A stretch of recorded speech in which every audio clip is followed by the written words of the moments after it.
Why would my dog freak out with loud noises? This is where we need to understand position of the pack, because back of the pack dogs are going to be way more sensitive. Middle of the pack dogs, they hear noise and they get very playful, they get curious about it.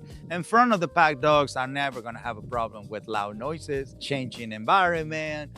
They're just very calm, confident by nature. In my experience, the dogs, they go through this negative experience of loud noises. Most of the time are very sensitive dogs. It has nothing to do with the breed. You can have a back of the pack German Shepherd, middle of the pack, or front of the pack. But if your dog is having a hard time with loud noises, more likely your dog is a sensitive one. Nothing wrong with it, because that's the reason why we created Calm Surrender. So we can help your dog when he's having a fight, flight, avoidance moment to just learn to be calm, surrender from the inside out.